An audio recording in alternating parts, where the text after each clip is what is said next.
Alright, welcome to this episode of Boring Flights, and today we're going to do a quick, well, hopefully a quick one. We'll see how this turns out. We're going to be flying from CYYZ, Toronto Pearson International Airport, to Ottawa, CYOW, and I'm going to take this opportunity to try to show you a full flight planning using just the EFB and Flight Planner on Microsoft Flight Simulator 2024 on my PC, and we're just going to use it right in the sim. It does have a Flight Planner available at planner.flightsimulator.com. I had to remember that for a moment. It's kind of early as I'm shooting this video. So we're going to, the takeoffs typically occur here, or at least when I've flown from Toronto to Ottawa, and we're usually taking off at runway 05. It looks like the traffic is already lined up and taking off from runway 23, so we'll see where, we'll try to create a flight plan based on what's happening right now, which is runway 23 departures. We'll probably turn around. I don't know the names of the exact SIDs for this, but we're going to pull it up soon. And Ottawa is not too far away. It's about an hour away, an hour flight more or less, and a pretty easy one if you get it right. I know Pearson has a lot of discontinuities and manual flying, or vector flying, however it is called, right after you depart from here, so we're going to figure that part out. So let's choose a gate that's pretty easy to taxi over to runway 23. I know this doesn't reflect real life procedures. I'm not a real life pilot, but I'm going to choose an easy gate to depart of anyway, so that we can hop right onto the taxiway. So we'll go here. And the good news is I finally figured out my problem with the Thrustmaster Airbus set that I had. After some tinkering around and some reading on the internet and also asking my AI ChatGPT, I found out that, surely enough, my engine switches, the engine 1 and engine 2 switches, were mapped to 4 different functions, including what they were supposed to be for, which is the engine start, but it also included a fuel shutoff valve and toggle fuel. So that was interesting. If you ever encounter a situation where your your engine switch, or in general when you're starting up the aircraft, now why can't I walk around here? What's going on? Okay. If you ever encounter a situation where your aircraft is not working properly when you're starting at the N2, doesn't go beyond 30%, like my issue was in the past video that I posted. If you ever encounter that, then basically you've got to look at the key bindings, which would have been the obvious thing to do. And for whatever reason, I thought that it was supposed to do all those things. I mean, that's the newbie in me, or the beginner in me. And yeah, we're gonna walk around just for a little bit, and presuming my co-pilot did the exterior checklist and looked up all of these things that are working out here, I'm sure everything looks fine. We were able to fly this from Honolulu to Kona yesterday, so today we're flying it from Toronto to Ottawa. Why not, right? So okay, let's hop in. And I've got paper checklists. The ones I use are available at flightsim.to. There's a specific one for the A320, which I've linked from my website. So if you want to check out my website, www.boringflights.com. And I'll remember to put it into the description here as well. So let's start things up. So lately I've also just been, ever since I figured this out and repeated this so many times, for the most part, taking care of things, I guess, my own way, and then just making sure I go through the checklist just to make sure everything is right. If I don't do some of these things in order, just let me know. Feel free to leave a comment. One of the things I keep forgetting is starting these things off, and I don't know if you do that here now or later on, but I'm just going through memory this time and turning everything on here. So we've waited already a couple seconds. APU can come on now. And yeah, I even though I turned the ADIRS switches early on I still have it set to, where do I have it set to here? Real time. So it does take about 5 minutes, as it says on the indicators, and in the meantime I do everything else. So this is what we'll do a bit differently here. I'm not going to pull in from SimBrief. I'm going to use this video as a way to show you how to do flight planning right in the sim itself using just the EFB. So if you're on PC, you can press tab to turn on the EFB or to show the EFB. And I'm talking about the Sim's EFB, not the plain EFB. On your controller, press left bumper and the 2 squares button. I don't know what that button is officially called, but I call it the 2 squares button on your Xbox controller. And then let me just make this a bit bigger here. So we'll do large and horizontal. We're going to go into Flight Planner while everything here is warming up. And here we are at CYYZ. And we're at the gate. So what I really like about Microsoft Flight Simulator 2024 is that it does have all of the charts, airport diagrams, landing plates, I guess you'd call them, all the SIDs and the like the departures and arrivals, which is really neat to have in a sim. I mean, you'd think that a sim should have it, of course. Prior to that, I was using in Microsoft Flight Simulator 2020, before 2024 came out, I was using SimBrief and Navigraph. I still use SimBrief, and I still think you should be using it in flight planning. It is free. It's owned by Navigraph, so you can bring your SimBrief flight plan to Navigraph, and it's just easy to use. And I'll do that in a separate video so that you're not too overwhelmed here. Today we're going to focus on just using the EFB. In real life, of course, you'd use SimBrief, or, well, not real life, but in a real situation of flying. I don't know how to say that, but you should use SimBrief so that at least you know what configuration to put in the plane, because I don't know, I'm just going to do it this way, but I think we're going to have to figure some things out, and I'll just use it from memory from past flights, because you do need to put weights, passengers, all that sort of stuff. So, departure airport today, we're going to be using CYYZ, Toronto Pearson, and it automatically selected runway 23. I'm going to keep flight level to 250 because it is a quick flight. On my Honolulu to Kona flight, in fact, I was using flight level 190. We'll use 250 just to keep it a bit more interesting today. Runway 23, and destination airport is Ottawa, CYOW. So I'm showing you just in sim, because if you're using tools such as Navigraph and SimBrief, it will show you departures, arrivals. It'll basically create the flight plan for you. I'm going to show you what you can do within just the sim. So for those of you straight out of this, right out of the box, what you're doing. So runway 32, I should say, is so one of the things I don't like about this, though, right away we're going into the rants, is it just doesn't show everything too properly. So the airport's here somewhere, but runway 32 apparently is here. I don't think so, but we'll look up the airport diagram, not at YYZ, but at, where is it? It's CYOW. Hang on a sec, let me just get this right. Oh, you know what, we'll do that later. This is runway 32, so let's look at the departures here.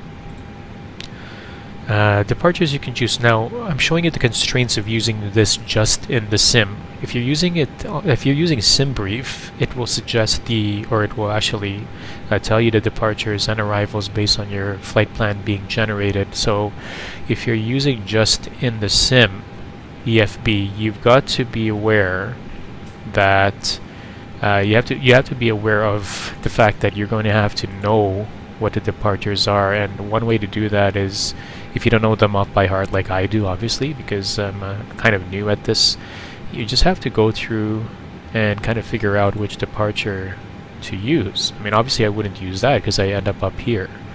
So, and call 5 brings you all the way out here, and then possibly do a turn when we figure out the airways to use.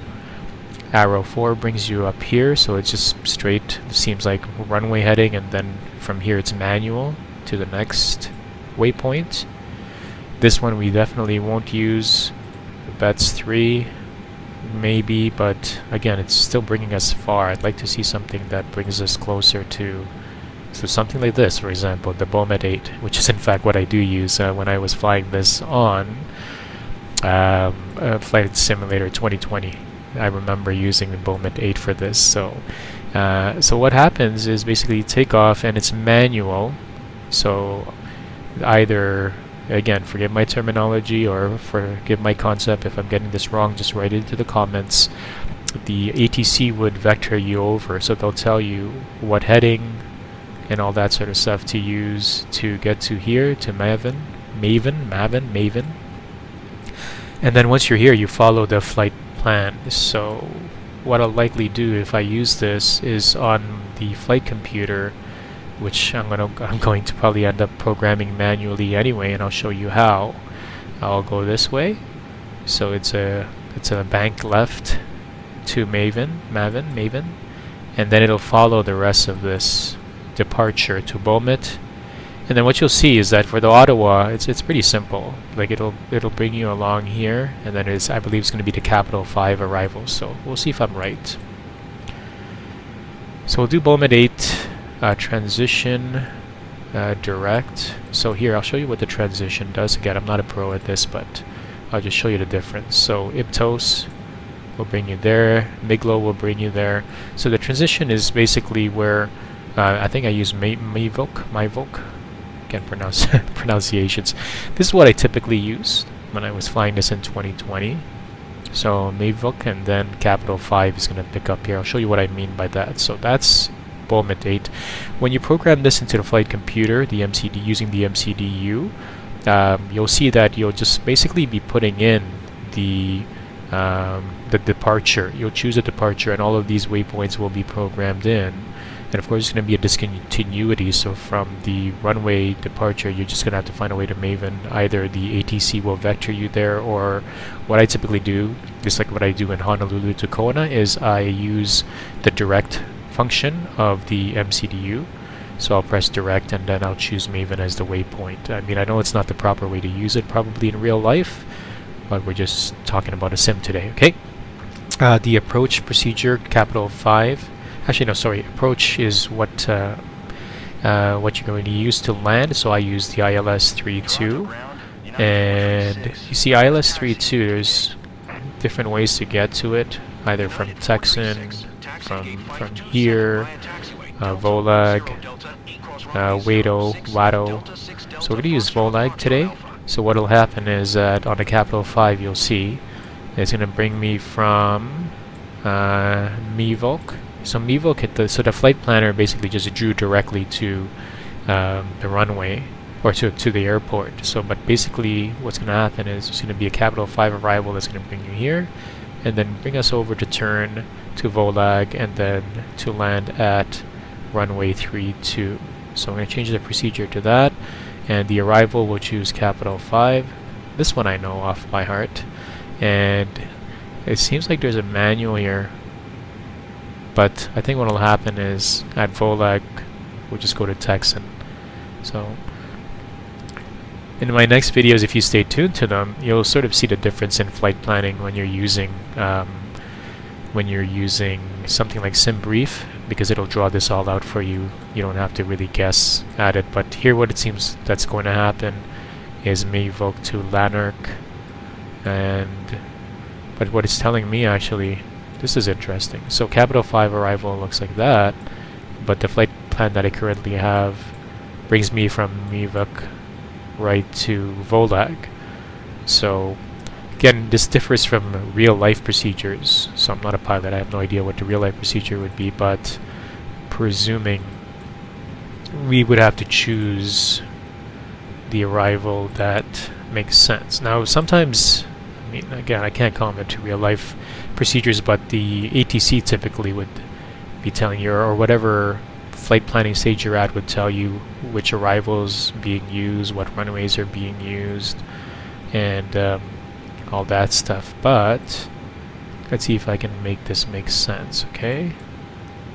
So it's sort of like a puzzle, like you're trying to connect all of these things. But if I just leave it at direct, I think what will happen if you do a direct arrival is it'll just go to MVOC to VOLAG.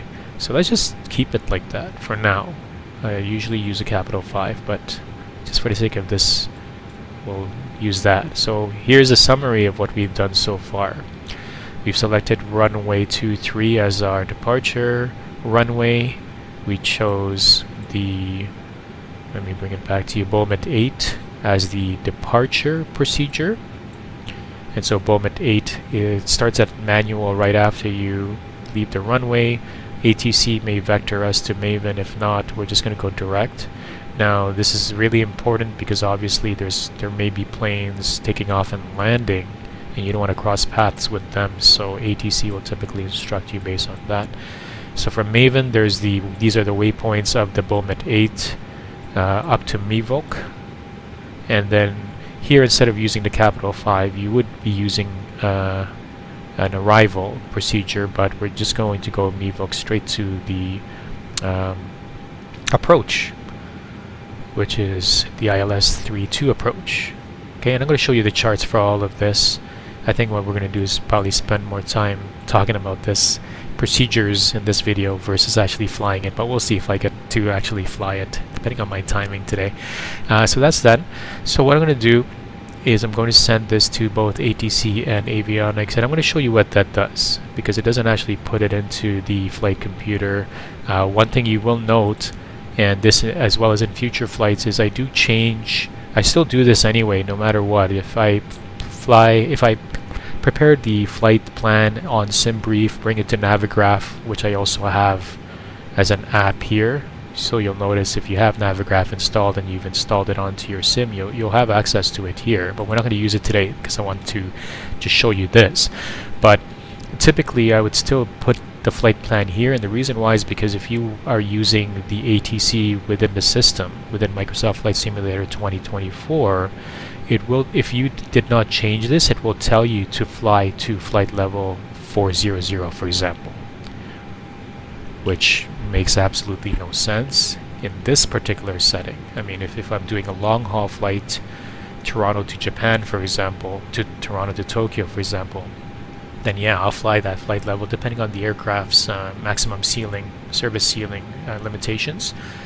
But you have to edit this so that ATC actually does it properly. So I'm going to send it to ATC and avionics, and let's close this for now. And I'm going to show you that even if you do that, I'll show you what you see on the MCDU. So we'll clear all these messages. We'll skip through this. Of course, make sure you follow the procedures properly, but I'm going to show you that doesn't actually bring anything in. So you have to still put in all of these details yourself.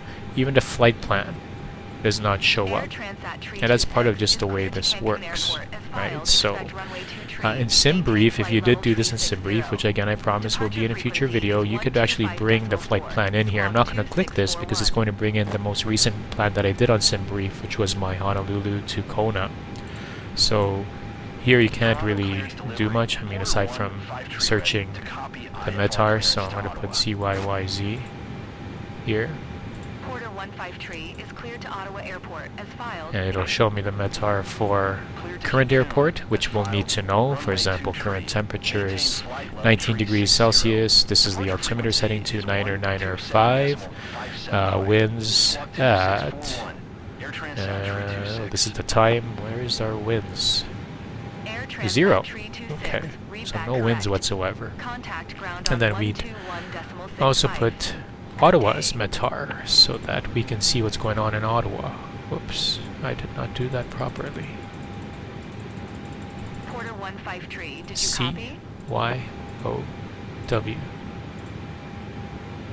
Search. And I'll show you where this is important later on because it's going to affect your flight planning. So 15 degrees in Ottawa, no winds, 29907 over there. So you won't have this because you did not download it from SimBrief, so just disregard that. On ground, if you want to make this sim a bit more immersive, then you could, actually, you know what, for fun we'll do it too. So we're going to toggle jetway, catering, and luggage. Everything comes to life as far as the ground services are concerned. So you see the jetway connecting, and we're gonna get passengers hopping on here within minutes. I don't know what's holding back the, maybe I did it too quickly. So catering, there we go. Luggage, there we go. So now you're going to see catering truck, the catering truck, bringing in some healthy snacks, and luggage is being loaded up. I should have used the Air Canada. I don't think I have the Air Canada livery yet though, so, but anyway, I'm using the boring flights, boring livery, right, which is just the no design livery there. Okay. Payload, very important. If I bring it in from SimBrief, I'm bringing in the one that I've used for Honolulu. So I'm just going to set this manually. Let's pretend there are 127 passengers. Let's say this much cargo and fuel. This is a lot. This is sufficient, I think, for this. Maybe we need to do a bit more. So now I'm going to click Apply Load.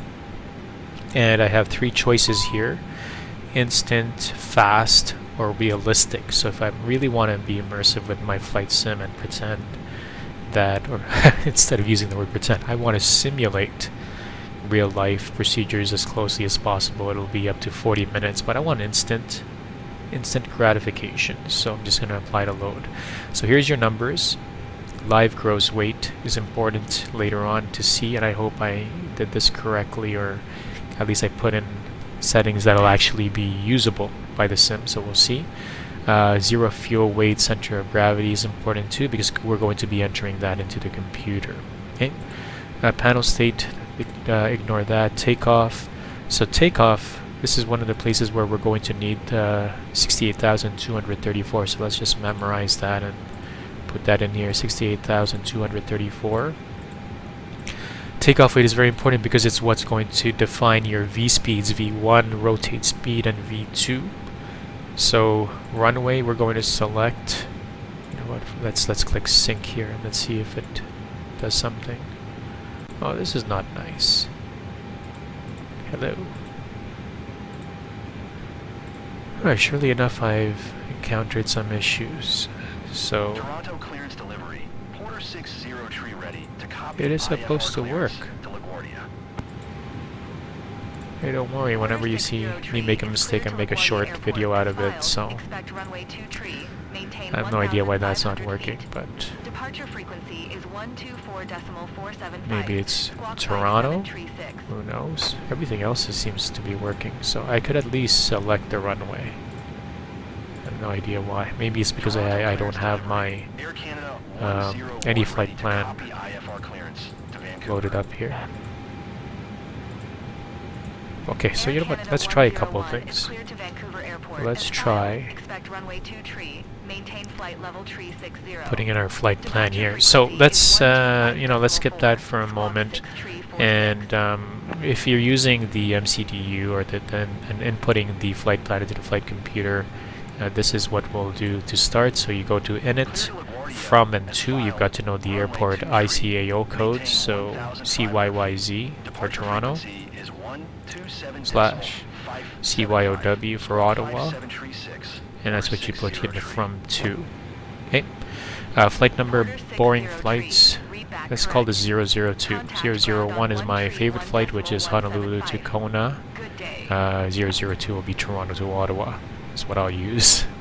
Flight index, cost index 100. Cruise, we're doing 250. And notice that it'll automatically put the temperature in. Winds, I'm going to do request winds, so it pulls that in, so it knows sort of at different flight levels what the wind data is. And we'll keep it at that, so in it. And I'll show you where the weight becomes very important. So it becomes very important here, where you have to input this, otherwise your flight parameters and the calculations and all that make this run is not going to work out properly. So okay, here's what's interesting, and I learned something today that I'll share with you. So once I put it into the flight computer using the MCDU, it loads up the departure and arrival.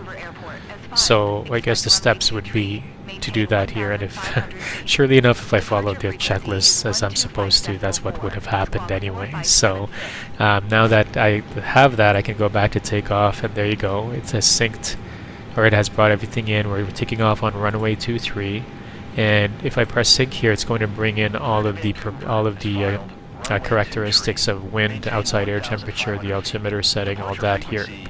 So now that I've put in the weight myself, I click on calculate, and it will calculate performance. So V1 is at 147 knots, rotate speed is 147, V2 is at 149, and we're going to send this to the FMGS, the computer basically. So this thing keeps coming down.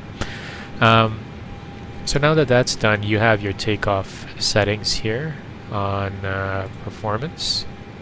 Okay, but for now we're just going to continue the init part, which is we press this button here to bring us to the next page. So 0 fuel weight and the 0 fuel weight center of gravity, which is, and we go here to payload. It's interesting because I usually put this number in here, but 0 fuel weight is the 61577. Maybe that's why I was making mistakes in the past. So 61577. So we're going to put 61.5, 26.2.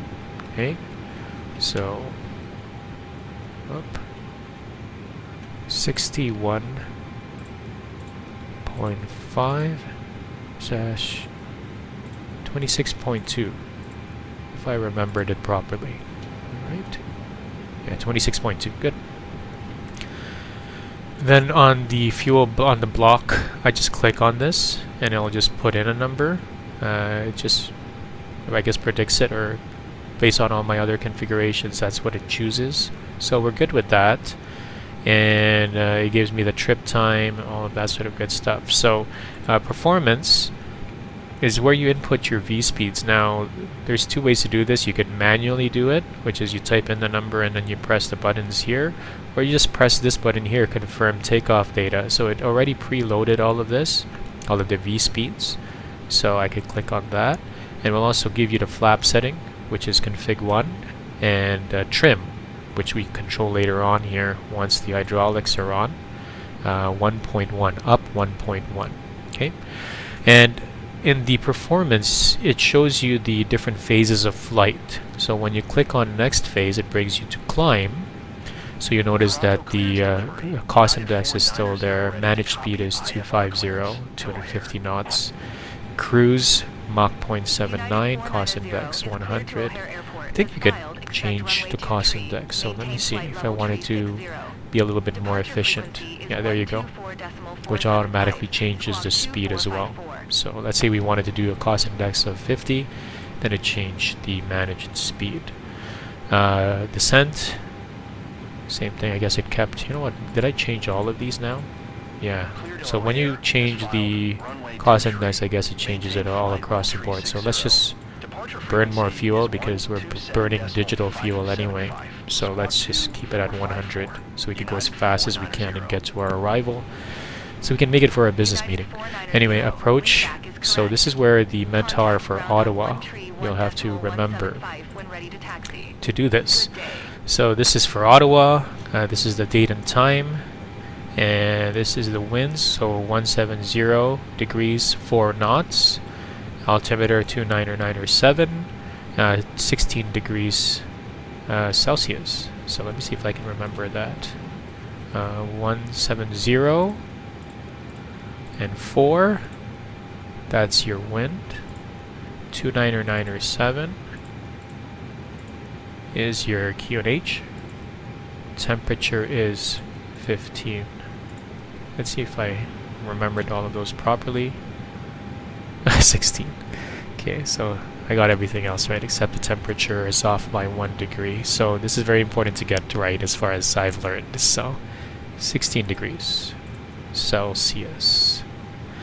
Barrow is your minimum decision altitude. So I, believe it or not, I have X-Plane on my MacBook Air, and I ran it yesterday, and it says MDA on its version of this. So that's pretty interesting. Landing configuration, configuration 3. So flaps will be on flaps 3. And what we'll do for Barrow is we're going to load up the flight charts. So let's go back here, and you see this clipboard. icon, click on that, and what's really neat is it's going to show you all of the charts for this flight. So if you scroll down and we look at the Ottawa charts, you're going to see the ILS landing charts here. So if you click on that, and you'll see the minimum decision altitude. So forgive me on this part because I'm not a pro like you are, like some of you are, so reading these charts is still pretty new to me, even though I've done it a lot on Navigraph and all that sort of stuff. So we're doing the ILS approach. So localizer, I don't know if I'm going to use 700. Well, they're both 700, so I don't think you got much of a choice. So minimum decision altitude will be 700. I don't know how to read these details yet. I'm still learning that part of it. I get some of this stuff. I get that the ILS localizer, this is going to be programmed in by the computer. Altitude of the airport is, where is it at? Where's your altitude? Easier for me to find on Navigraph because I'm used to those charts, but these are all similar. And oh, somebody comments into the comments what the altitude is, so that we don't spend all day long looking for it. Usually it's easier to spot. Like, you should just say it. And I know that it's probably in plain sight. And is it 542? I guess that's what that would mean. 542, or is that this here? Anyway, Toronto clearance delivery. Flare 6 4-tree IFR to 377. Winnipeg. Ready to copy. Yeah, perhaps. Okay, so 700 is our minimum decision altitude, so we're going to put 700 here. Okay. And this is the go-around setting. So we've programmed the flight computer, and what else? We got to turn everything on. So let's. Well, actually, no. We're gonna get Pushback first before we can.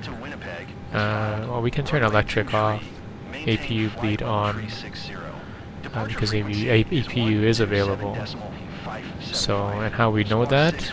We click on this APU button down here.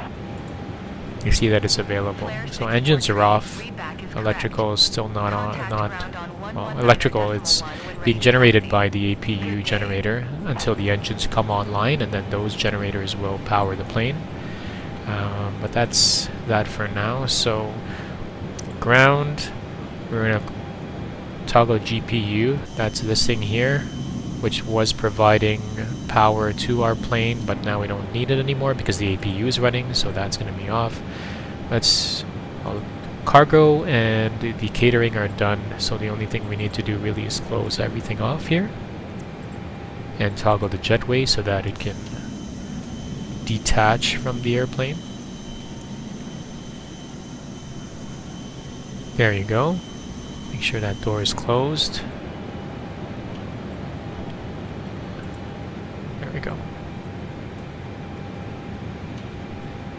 And because we've already given the ATCR flight plan, using the flight planner, let us request IFR clearance. Toronto clearance delivery.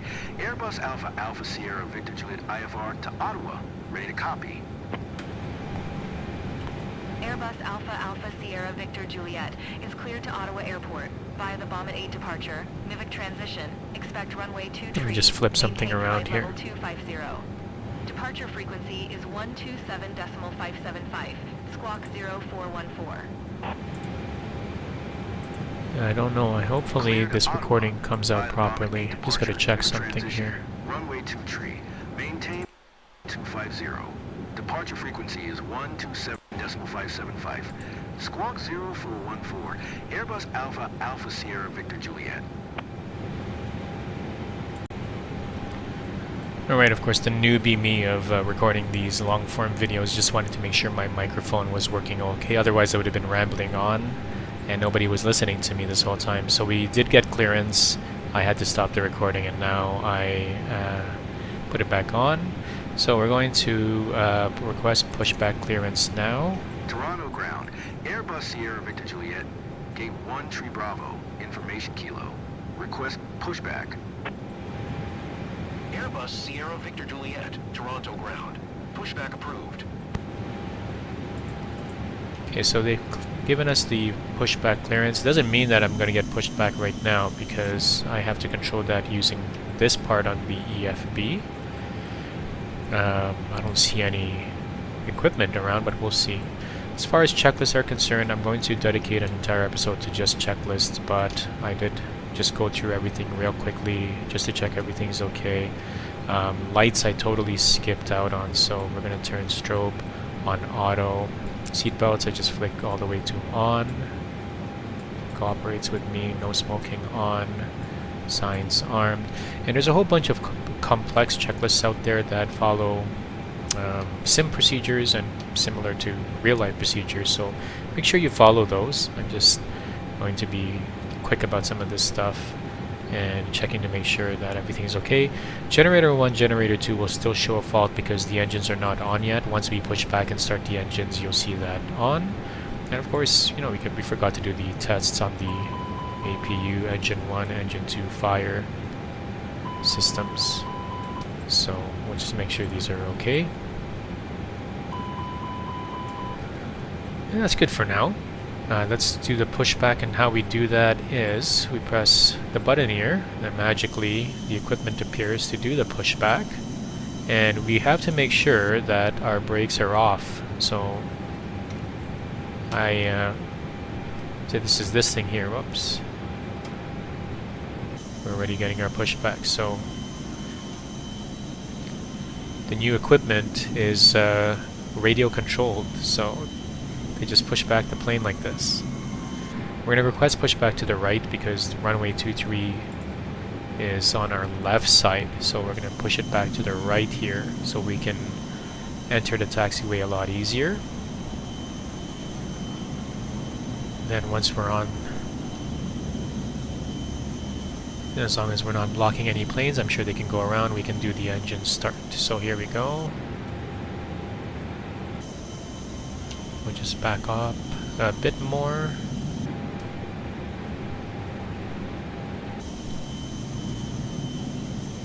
And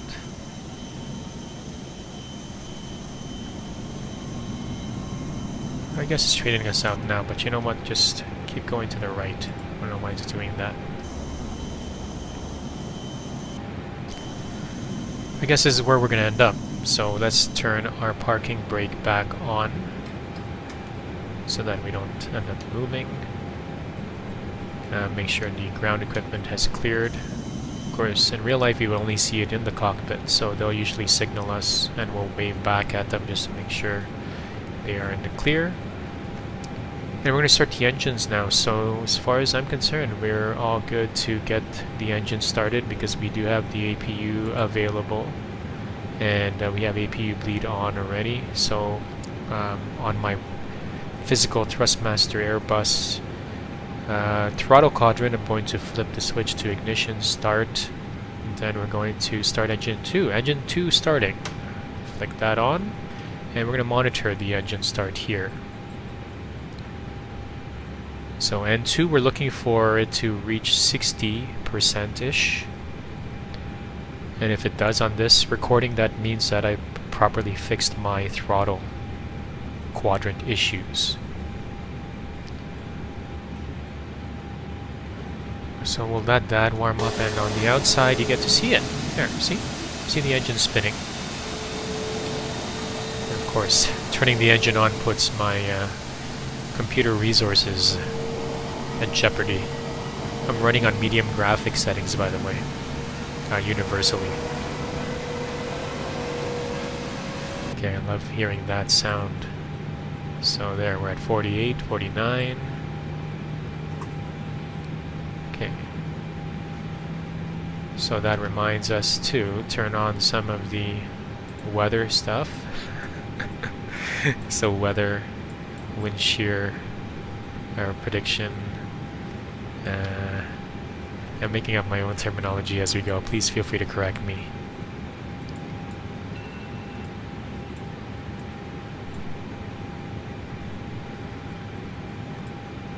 So that was where I have it set, and my co-pilot here is going to take care of things for me as far as communications and all that good stuff is concerned, and managing the ATC.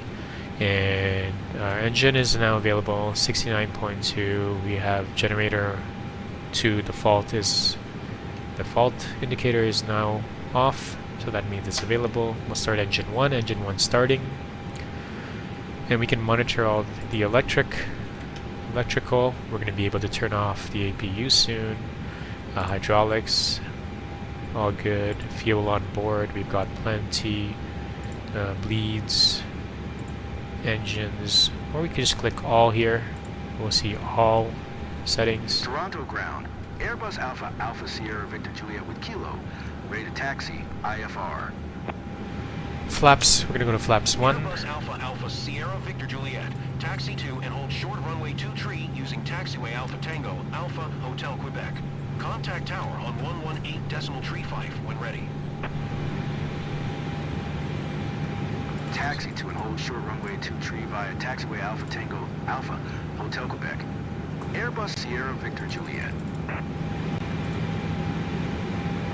So here's how I have this set up. I have the takeoff performance settings here on my side, the flight plan settings on the pilot monitoring side, QNH or altimeter settings 29er, 9er, 4. Maybe the ATC told us something different, but we're at 29er, 9er, 4 now, or at least at this point. Flight director will be on, and then you'll notice these should disappear. And runway heading. So when we go back to chart CYYZ, we gotta look at the runway 23 chart. Actually, no, sorry. We go to the airport charts, and it should say the runway heading as well here. So runway 23, runway heading is 237. Let's see if I get this right when we actually take off. Okay, so I'm going to set it to 237. The reason why is because it has to fly the runway heading until we're vectored to the first waypoint. So that's what we're going to program here. Altitude, I'm just going to put it at 250. It does, the flight computer does calculate and know the constraints. So I'm putting it at our cruise altitude, turning on constraints here. If you want to review the flight plan, flick this over to flight plan, and actually it's on that side, but I'll press it on here, and up arrow brings you down the flight plan. I have no idea. Okay, there it is. I don't know why it's not showing it here. You know what? We totally skipped that step. Okay, so sorry about that. Back to here. I totally slipped my mind. Not a good pilot in real life. I'll get fired. So CYYZ, the departure we chose was for runway 23. Moment 8 is our SID. And MIVOC.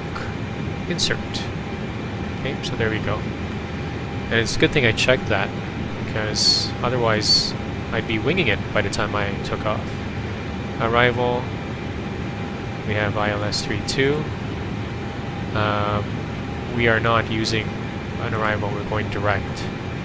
So insert. But let's see if this works out properly. Okay, so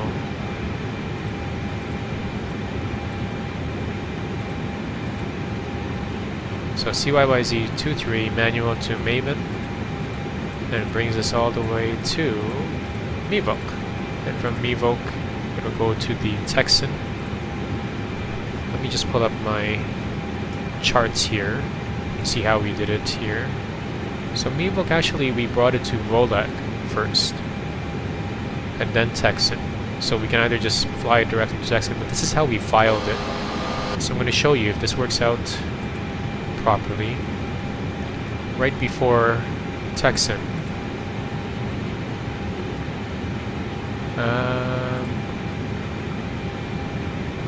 right after MIVOC, top of descent, I want to put it here. So we'll type in Volag, V-O-L-A-G, whoops, and put it there.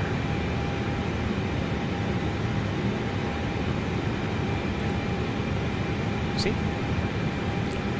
Insert. So now we have Volag. I think we can delete this discontinuity.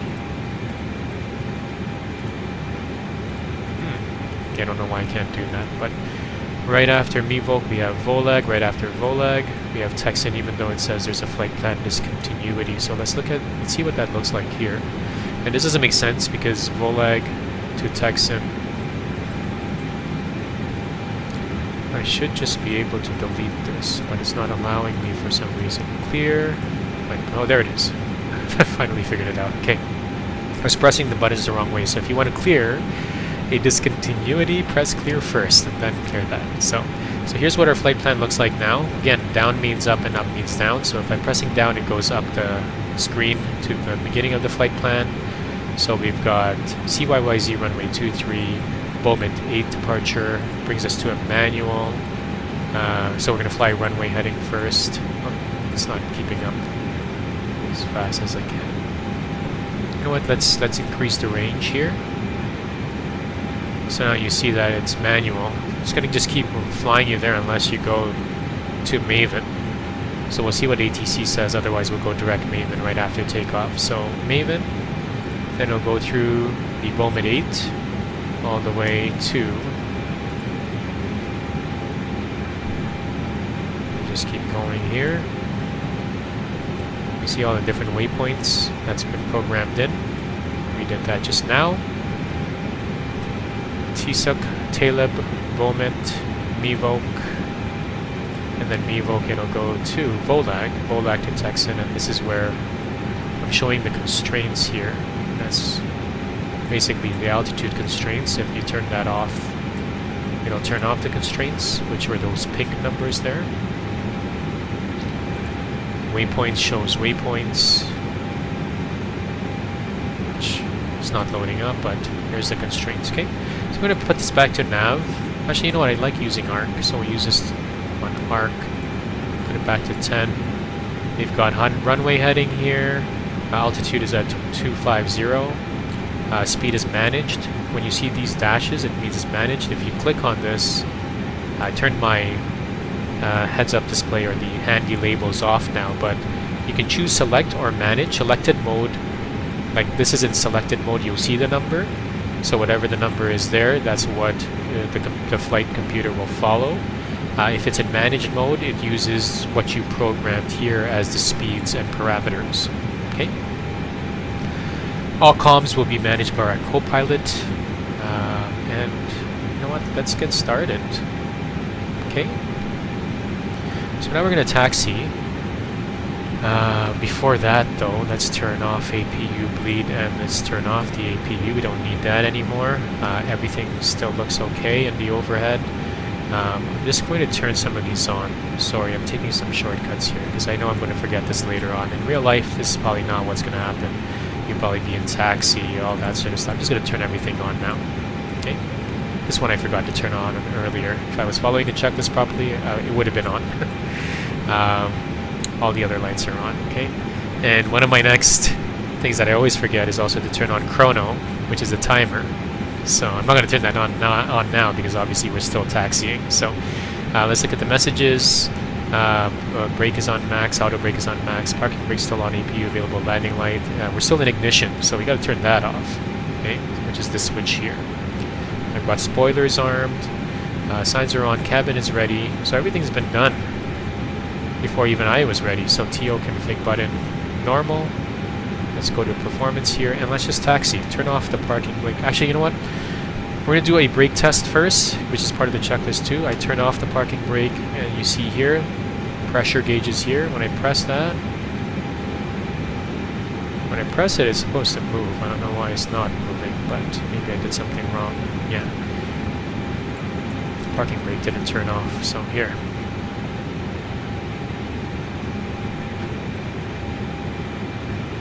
This is concerning. Oh, parking brake off. Braking. Huh.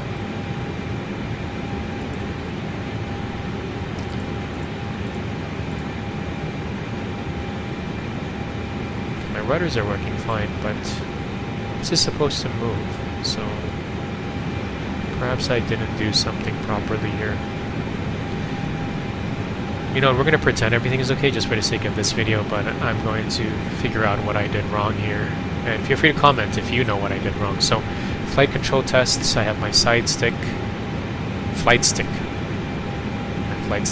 side stick. Side stick is the proper terminology for that. So, ailerons, left, right, bank left, bank right. Elevators, pitch up, pitch down. So this is what I'm looking at here. Making sure the flight controls are working. Rudders, so I've got rudder pedals. And rudder pedals also control the tiller for me. And how I did that, go to options, rudder controls tiller, yes. So if you're having problems taxiing with your Airbus, you don't have them connected. So let's give it a little bit of power. But you know what? I'm going to ask for taxi clearance first. Or maybe that did happen already. My co-pilot already did it. So let's pull up the map of the airport so that you can see where we're going to taxi. So we are somewhere here approximately. I forgot which gate we're at. But anyway, we're going to use this taxiway to go to 23. So taxiway Alpha. That's what they told us. So taxiway Alpha, Hotel, Quebec. So AT, we're over here. So this was the gate, I believe. Gotta learn my alphabet too. So let's follow along and let's taxi. So we're gonna go out here, all the way down to runway 23, which is over here. So let's get started, okay? Let's get going.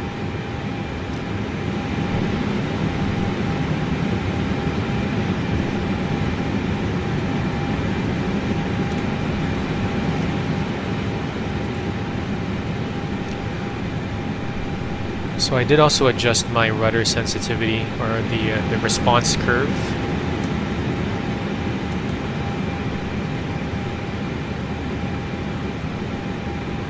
Which I'll show in a separate video, maybe I'll do a short on that. So I did find my rudders were very sensitive. A tiny touch would like fling the plane over left and right.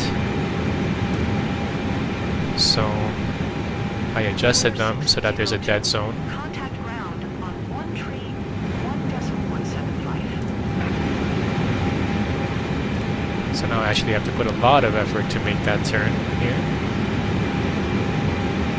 as opposed to just touching it a tiny bit, because I ended up zigzagging a lot during taxi and sometimes during even the takeoff. So.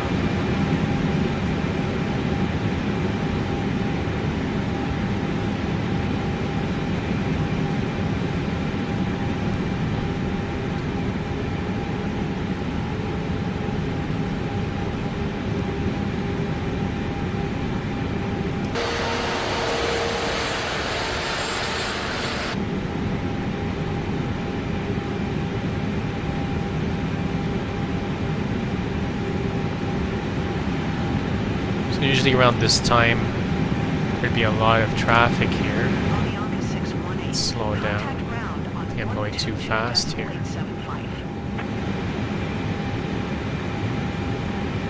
So if you've ever departed from Pearson Airport, you know that around this time or even earlier, a lot of traffic, everybody going on their business trips, on their vacations.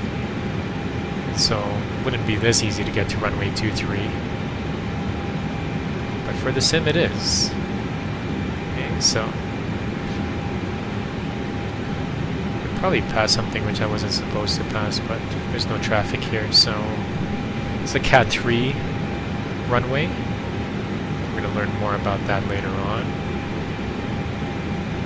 And I think we're going to have enough runway space to take off from here, so we don't have to go all the way to the beginning of that threshold. So we'll go from here, put the brakes on, parking brake on again. Toronto Tower, Airbus Alpha Sierra Victor Juliet, ready for departure, runway 23, IFR to Ottawa.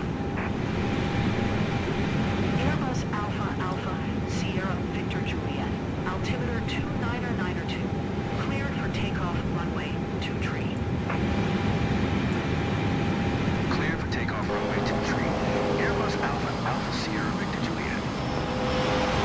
Alright, so we're clear for runway 23 takeoff. 29902 is the altimeter setting.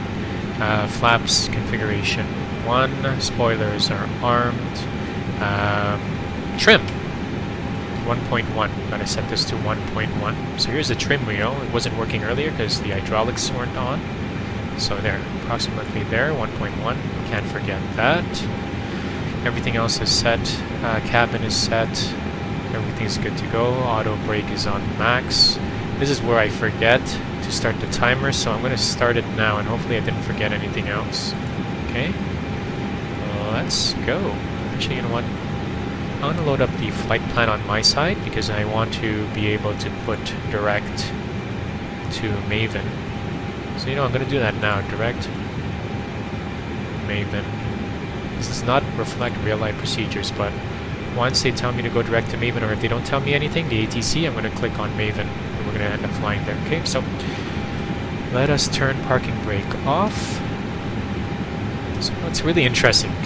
I know I'm rambling. If your mouse or controller has something highlighted, and I try to do something on my controls in real life, it doesn't do anything. So I've got to make sure I'm not highlighting anything. So the procedures, we have to basically bring it to about 40% and timer start. There. We have to bring it to 40% N2 once we're on the runway. Check left, check right, no planes coming in. Verify that we are in fact on runway 23. So our V speed is 147. Our rotate speed. So yes, we are on runway 23. Line us up right there. Good. Alright, so let's go. Let's see how this goes. We're going to bring her up to about 40. I'm pushing down slightly on the side stick. So stable at 40. Good. Okay. Full thrust. Let's go.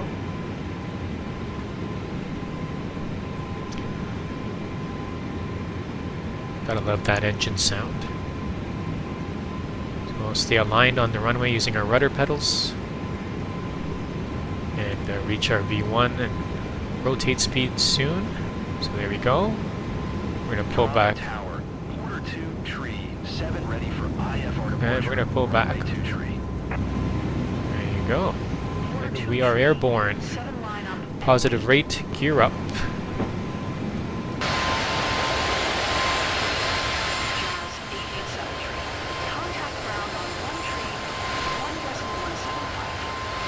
Okay, let's get back into the cockpit here. Airbus Sierra Victor Juliet contact. Toronto departure on 127.575. Good day. Going to 127.575. Airbus Sierra Victor Juliet. Okay, we're gonna set the Toronto departure.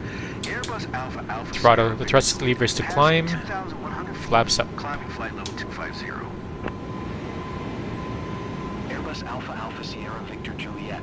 Toronto departure. Altimeter 29902. Radar contact. Continue. Okay, so we're gonna go direct to Maven now. So we'll put autopilot 1 on and direct to Maven. Airbus Sierra Victor Juliet. Traffic is 6 o'clock, 4 miles at 600 feet. Generic. Report them in sight. Airbus Sierra Victor Juliet. Have the generic in sight.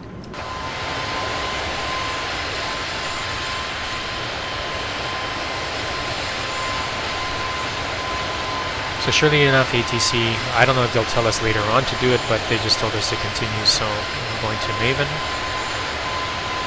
And if you're from Toronto area, well, Toronto Airport is actually in Mississauga, just for facts and purposes. This is the Highway 407. This is the toll highway. No, sorry, 401. Even I got disoriented there, but 407 is up here, 401, QEW over here, square one, 403, Lake Ontario. What else? You see the Toronto city skyline here momentarily. I'm spending more time sightseeing than actually flying the plane. Here's Pearson Airport.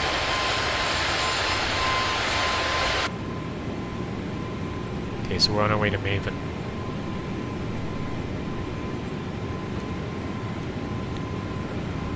So we can turn some lights off now. Runway turn off. Landing lights, we're almost at 10,000 feet. So we'll turn those off soon. Contact Toronto Center on 124.925. Good day.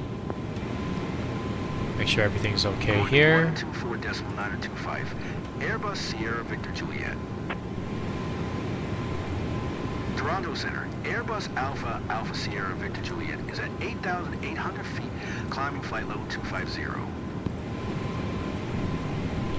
Airbus Alpha Sierra Victor Juliet, Toronto Center, altimeter 29902, radar contact, continue to GACPO. So there you have it. This is how you do flight planning right on the sim itself using the EFB in sim, and how you program it into the flight computer. What I haven't tried actually is if I programmed the flight right away into the flight computer and I didn't do it on the EFB, can I send it to ATC? Maybe I'll fiddle around and try that next time. But this is how I do it using just the EFB. In future videos I'm going to use SimBrief and Navigraph to show you how to do that. And I'll go into the app. I didn't want to do it today because it would be confusing to flip back and forth between the flight planner that's built in and the charts that are built in and then the EFB. So speaking of charts, now that we've departed, you can pull up other charts, including the departures. So Bowman 5 would be here, and you'd be able to pull that up somewhere here anyway, and you'll be able to see the departure there. It's always when you're looking for something that it just doesn't show up. Actually here, let's see if this makes it easier. So runway 23, where's the Bowman 5? You'll just have to believe me that it's there somewhere. Well, it is here for sure, because I mean I have it as a clipped chart for this flight. So even here it's not showing up. Interesting. Anyway, well, stay tuned for the Navigraph episode because it's a lot easier to use. Meantime, let's enjoy some of these graphics in Microsoft Flight Simulator 2024. You've got Center Island here and Billy Bishop Airport. We have the Scotiabank Arena, CN Tower, Toronto Skyline, downtown Toronto, all this good stuff.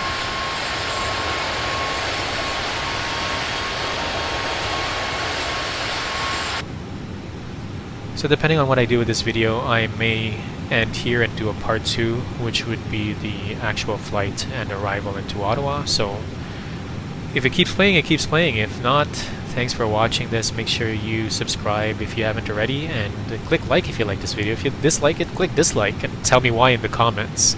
And follow along for more of my boring flights in future episodes. So if I cut off here, thanks for watching. If not, just keep watching, and you'll see me actually land, or attempt to land in Ottawa.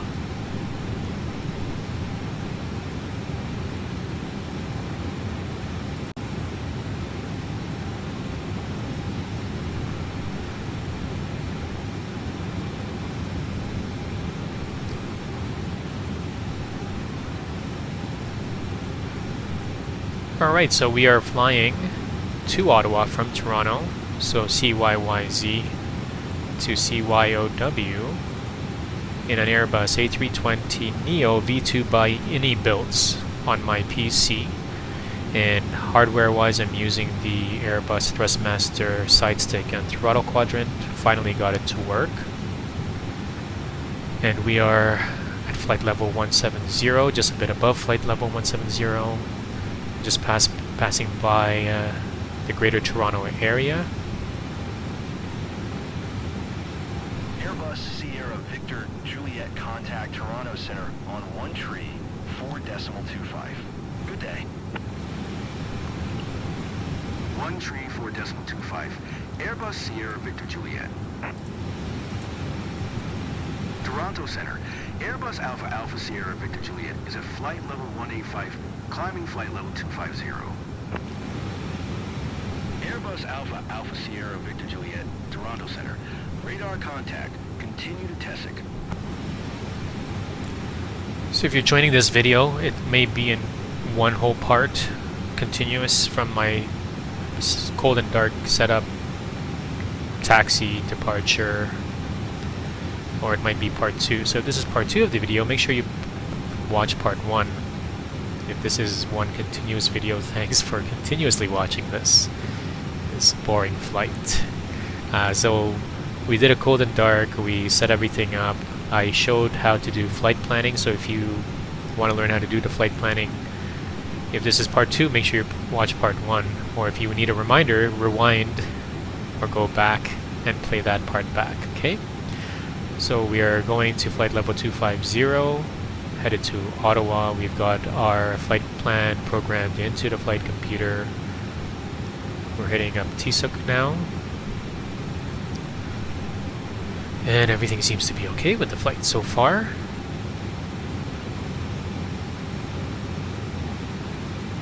So yeah, after so many struggles, I've finally been able to get this to work. We have like this continuity ahead. Yeah, finally been able to get this to work. This is working on my PC as well as my Xbox Series S. So I know one of my semi-infamous videos was me complaining about this not working. The Airbus A320 not working, which was a plane I flew a lot, very casually, mind you, in Microsoft Flight Simulator 2020. I'd always spawn ready for takeoff at the runway, and I got spoiled with that feature. So when I went to 2024, surely enough, what happens is it spawns not working on the runway, and so I complained that it wasn't working. And surely enough, after all this time now, almost here, it's what, June, July now, and this Microsoft Flight Simulator 2024 was launched in November of 2024. And now I've finally been able to get it to work, pat myself on the back. But really thank you to all of you who have given me comments, suggestions, tips, advice, strategies. I watched countless videos as well to finally get this to work. Now again, in Microsoft Flight Simulator 2020, I did have my equipment and all that stuff also working, and I was flying on the Xbox Series S, and I didn't have a PC at the time. But I wasn't following the flight procedures as closely as I am now to actually simulate almost what real life would be. I don't know what real life experience would be because I am not a pilot, at least not yet, aspiring to get at least my PPL. And here we are, we're about to reach our cruising altitude of flight level 250. And I use checklists, you'll see it in the description. I use the A320 Neo checklist available from flightsim.to. It's a very detailed one. So now that we are at our cruise, the nav aid seatbelt signs is required, TCAS set to all, engine and instruments, we're monitoring it, fuel quantity, we're going to check that every so often, weather, radar, radios, autopilot is all good, we are good, prepare arrival, check weather, ATIS flight services. So we are using the METAR report that we received earlier. So in Ottawa, winds at 170 degrees, 4 knots, 15 square meters, few at flight level 250, which is where we're at. Temperatures at 16 degrees Celsius, dew point is at 16 degrees Celsius, which actually, you know what, that brings possible icing conditions, but we're in the positive, so I wouldn't worry about that too much right now. Yeah. Real life pilots are probably cringing right now. So 29907 is the altimeter there. And the next stuff I don't really know.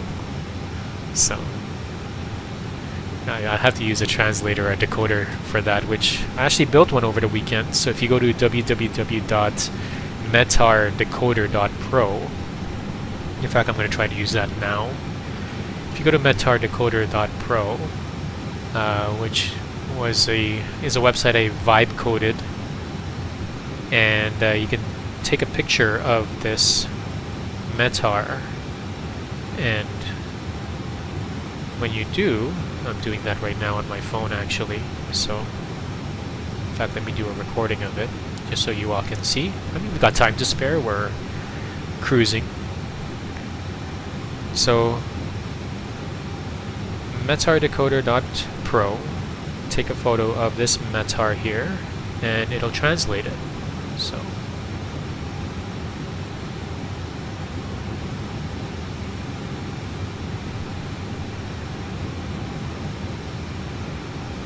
and you see that. Scroll down. The wind that it got it right, visibility, weather, no significant weather, clouds, few clouds at flight level 250, temperature and dew point, pressure. So there you go, it still didn't really translate the remarks, but that's fine. I'm good with that.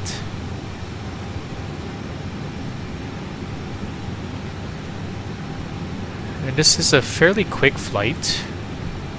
We're only 15 minutes into it now, since lining up on the runway.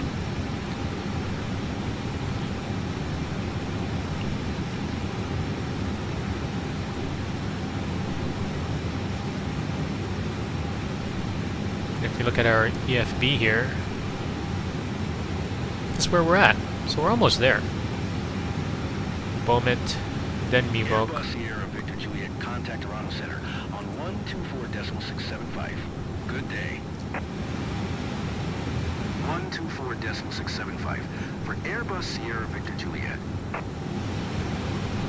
Toronto Center, Airbus Alpha Alpha Sierra Victor Juliet, flight level 250. Good job. Airbus Alpha Alpha Sierra Victor Juliet, Toronto Center. Radar contact. Continue to mimic.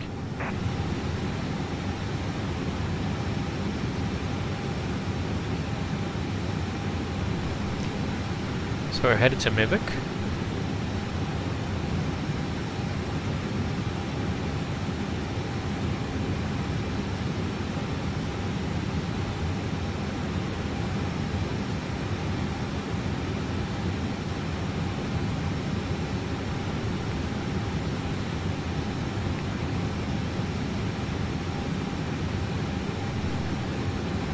And then soon we're going to prepare for our arrival.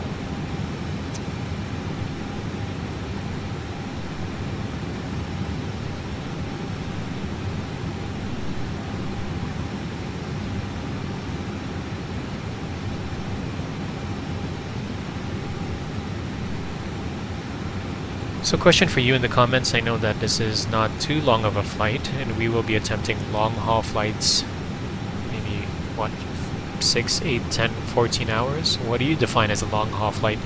What do you do during your cruise? Like, I'm not inclined to speed up the sim because I am literally simulating this, so I might as well sit through it. And Ottawa flights are not very long. I've flown back and forth between Toronto and Ottawa several times. And you spend more time at the airport than actually flying. So let's check out some of the scenery out here.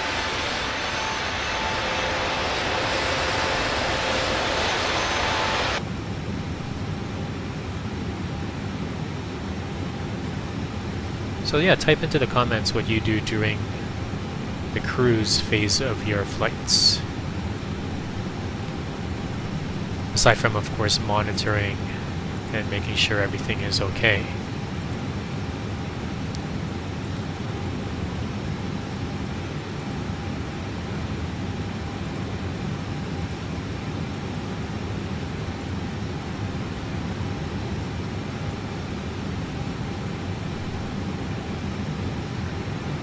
So right now we've just passed Mivok and we're going to Volag.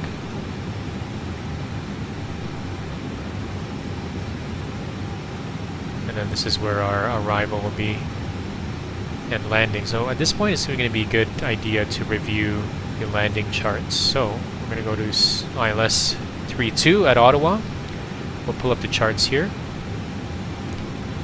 And here's Volag, got to be at 3,000 feet. So what I'm going to do actually, you know what, I'm going to wait for ATC. This is where one of my issues is, because I've flown this on Microsoft Flight Simulator 2020 and the descent is just aggressive. So here's top of descent. Let's see what they say when they tell us to descend. To what flight level they're going to tell us to descend to.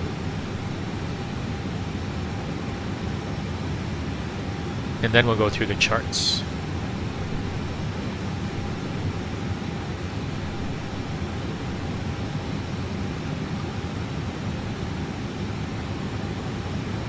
And just about now, they should tell us what to do. Or perhaps not. Top of descent reached. So we're about 89 nautical miles away from Volag. We still got plenty of time, so you know what, we'll wait for ATC. Hopefully they don't forget us, but we are going to Volag next, which at Volag we have to be at 3,000. There is a speed constraint which should be programmed into the computer, so we're going to find that out soon. 210 knots. So from there, we're going to go to Texan, which is 3,000. We hit the ILS localizer at that 3,000 altitude. And so we're going to see, it's a clear day, so maybe I'll hand fly it in. So I'll do a manual landing. I haven't had much chance, had much luck picking up the localizer in any of my previous flights, so I'm doing something wrong on my approach and landings, okay? So now that I've semi-mastered the cold and dark startups and takeoffs and departures, taxiing, all that good stuff, now it's my landings. Now landings are a bit harder to practice because I actually have to do the whole flight if I'm treating this seriously. So instead of setting it up for the landings now, I am literally going to have to fly it from the start. So that's how I was able to become a bit more proficient at doing my startups, because I've repeated them so many times, and every time I'd make a mistake I'd start all over again. Every time I'd take off I'd start all over again if something went wrong. So, but landings are going to be a bit tough because I'm going to have to go through the whole beginning and then do the landing. So hopefully I'll figure that part out. I know you pros out there are probably laughing. It's easy for you guys, but keep in mind I was literally struggling with Cessnas just not too long ago. And everybody's asking when I'd finally fly these commercial airliners, and surely enough, that's what I'm doing. But I'm still learning. So for some reason they're not letting me descend, or they're not telling me to descend. Maybe there's still time for it, but this has been my experience even with Microsoft Flight Simulator 2020, is that literally at maybe 10 nautical miles out they'll start telling me to descend. So I hope that's not what happens here. Sometimes I request a lower flight level just to make the descent a bit more stomachable. Otherwise we're going to send our passengers into roller coaster mode with the aggressive descents. So we'll see what happens.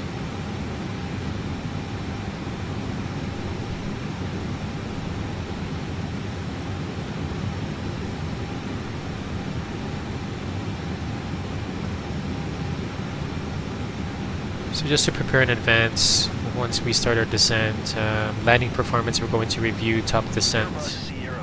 There we go. Descend and maintain 3,000 feet. Descend and maintain 3,000 feet. Airbus Sierra Victor Juliet.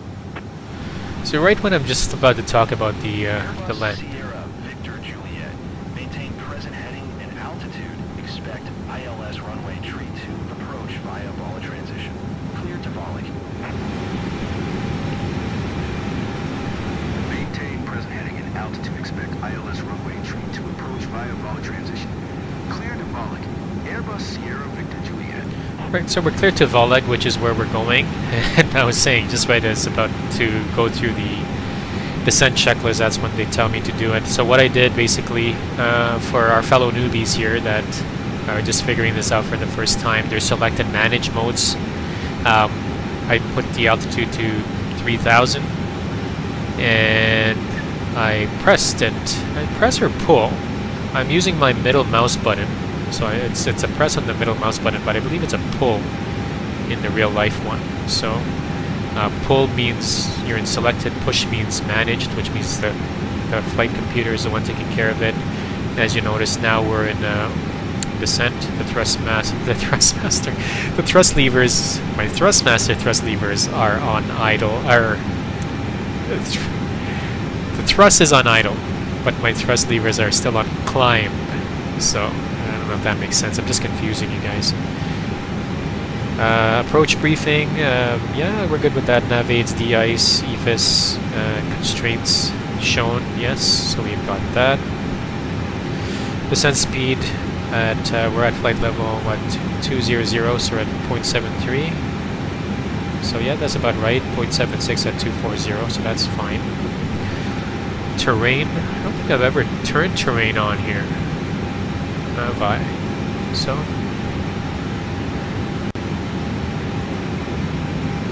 There. So there we go. Turn terrain on. That's fine. Everything here is pretty much flat. There's no mountains around, so we're good. Under 10,000 feet, our max speed will be at 250. Landing lights will be on. Wing lights will be on. Landing system will be on. EFIS constraints. Check fuels. Flaps all up. And landing gear up. Altimeter. We've got to be at the 7 at that point, according to our METAR. We'll flick this back to 2. Did they tell us something differently here?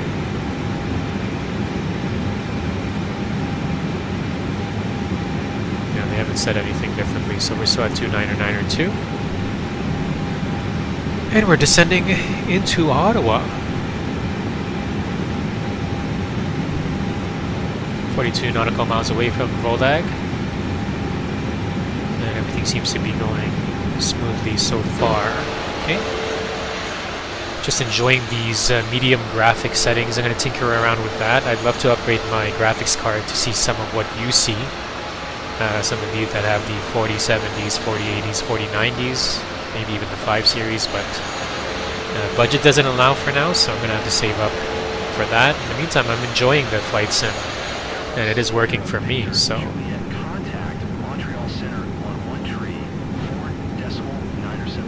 I'm happy enough with the way the graphics are, and as long as everything is functioning properly. 134.975. Airbus Sierra Victor Juliet. Montreal Center. Airbus Alpha Sierra Victor Juliet is at 14,400 feet.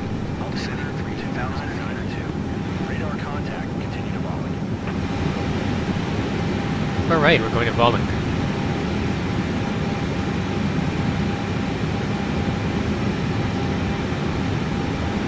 As for some of the videos I've seen out there, this green dot basically tells me if we are on the right descent path.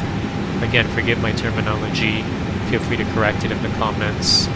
But basically this tells us, are we descending properly or at the right rate? And if it's above, that means we're good. If it's below, that means we have to chase it down, and I've seen some YouTubers activate speed brakes to slow the plane down. So far we're good, so we're descending at a pretty decent profile. And you notice that it's going to start to match it. So we're soon going to hit 10,000 feet, so let's just turn these on. So what did the checklist say? Landing lights on. Wing lights on. What else did it tell me to do? Landing lights, wing lights, landing system on. So that's this here, landing system. So let's turn that on, both sides. Fuel looks good. EFIS is at the constraints. Airbus Sierra Victor Juliet. Contact Ottawa Tower on 120.1 when inbound on the approach. Tower on 120.1. Airbus Sierra Victor Juliet. Ottawa Tower. Airbus Alpha Sierra Victor Juliet. 27 miles southwest. Inbound ILS runway 32 approach. Airbus Alpha Sierra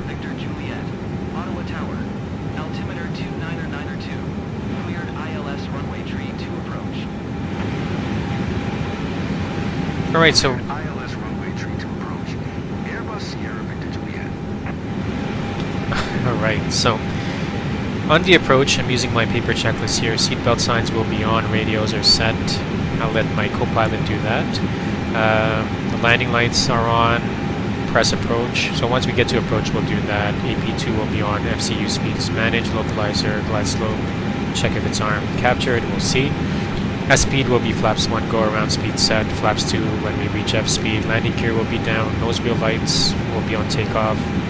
Runway turn-off lights will be on. Ground spoilers will be armed. Auto brake will be confirmed. We'll do max.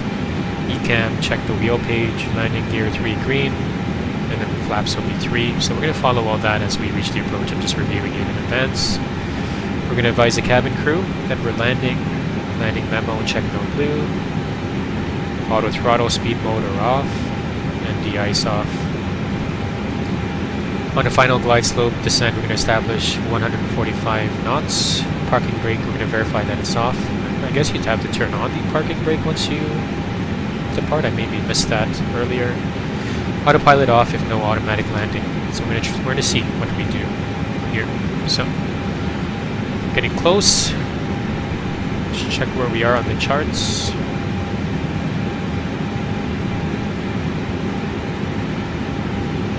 On the map, rather. So Volag, Texan. We're gonna be there soon. So hang tight, everybody.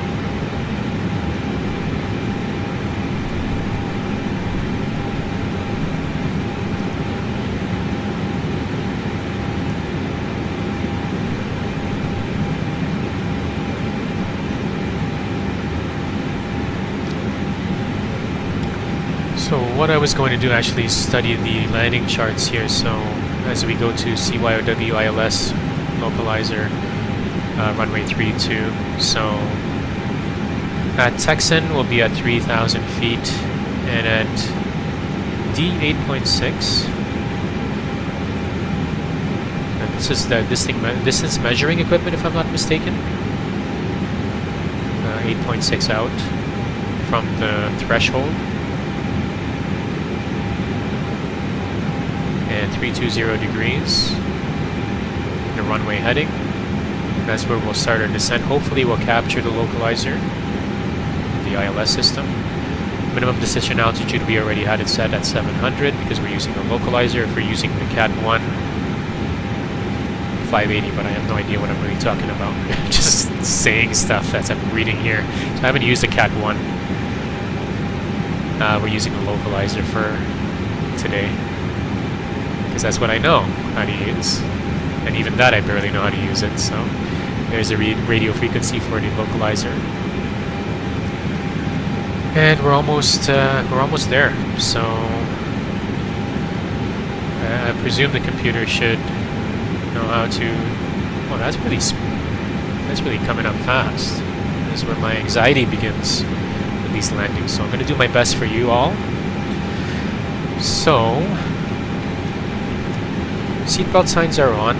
They've been on. Radios are fine. Landing lights are on. We're going to press approach soon. Activator set to green dot speed. So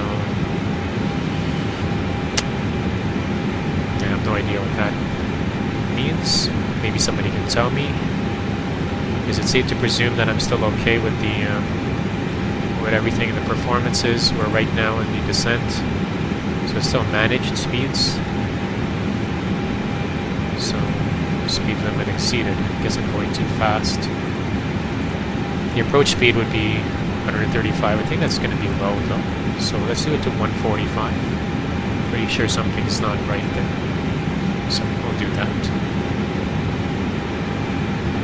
Because I've had these issues with these landings before. So we're heading to Volag and we're going to Texan. So according to the approach, since we're there, I'm going to be pressing the approach button soon. So probably once we reach Texan, which is not too far from now. Notice that it is slowing down. The speeds are slowing down, so that's good.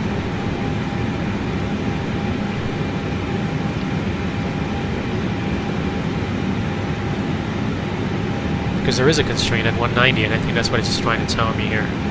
So Once we're at Texan, I'll click on the approach. Or do I do it now? Because I see the diamond there.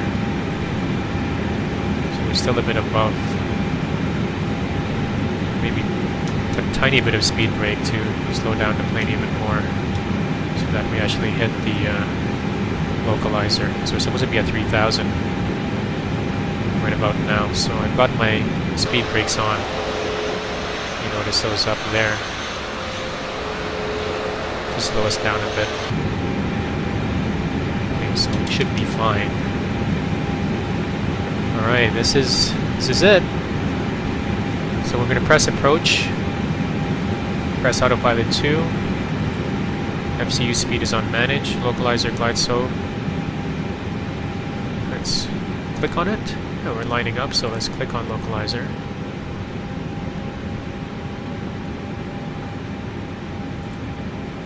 Did I do that right or not?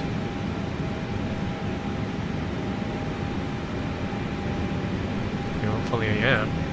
So there's the runway right there. S-speed will be flaps 1, so we're less than 230, so we can put flaps 1. Flaps 1 is on.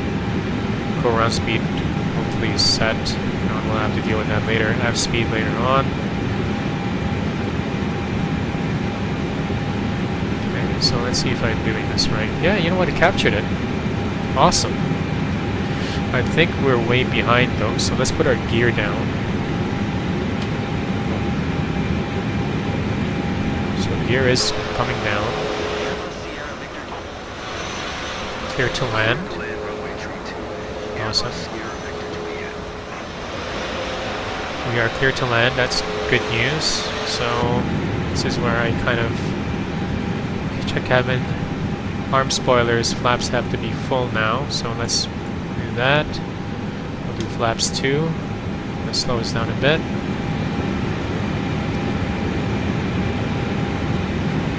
Cabin crew, prepare for landing.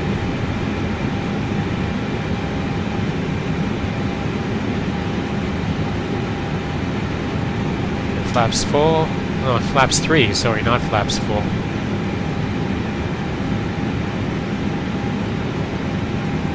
And what else do we do here?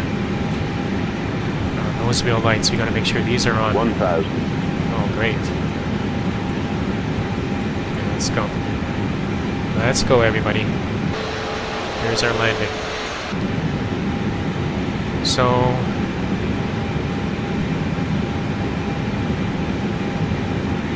I'm gonna disable autopilot and let's see if I can hand land this properly. This is where the fun starts. Okay? I gotta press this red button here. I don't have it programmed on my side stick, but that's the reason why that's going off.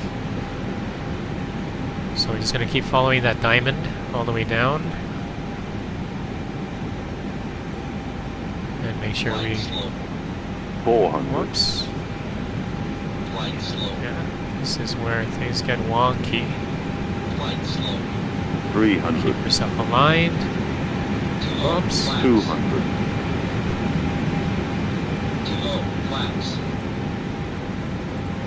100.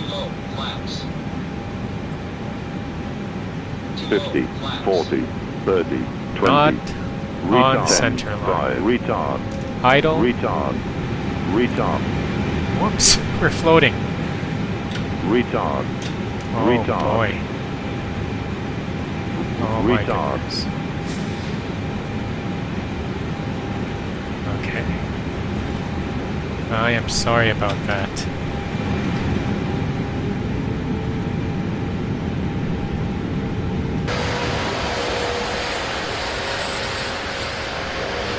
Alright, I totally destroyed the landing gear. So let's see if it'll still work. Yeah, it's not working anymore. Actually it is, we're still rolling, but there's a landing gear malfunction. I can't even turn properly anymore. Oh boy.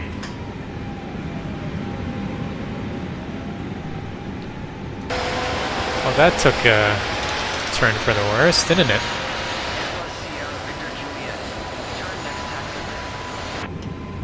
Okay, so the landing gear malfunction is real. Let's see if I can get this tiller to work.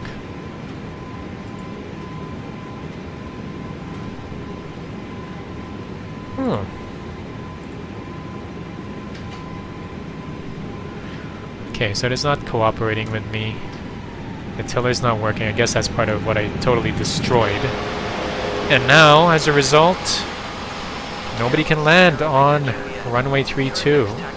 So, maybe to be a bit courteous to everybody, I'll just at least take it off the runway. You know, when you get into an accident, you pull off to the side of the road. I'm going to pull off to the side of the runway. I can only turn left now. Totally killed that landing, and not in a good way. Somebody give me a number to call.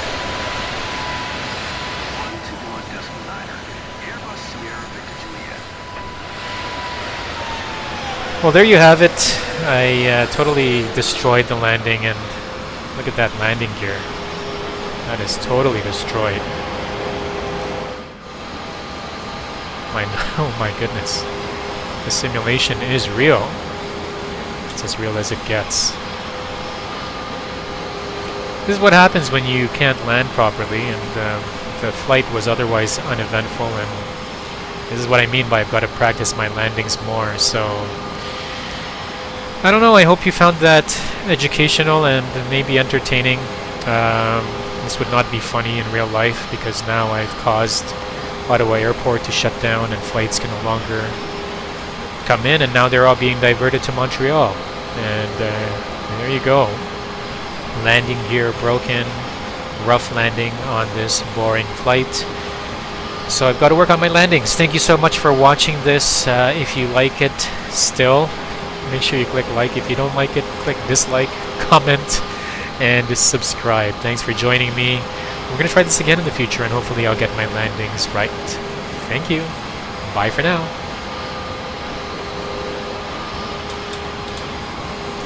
How do I get this thing to the gate?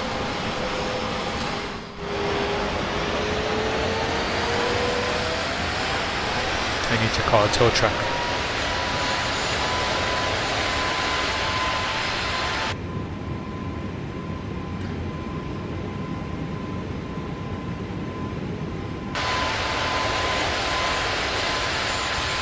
I guess the question is, how many left turns can I do until it eventually reaches the gate?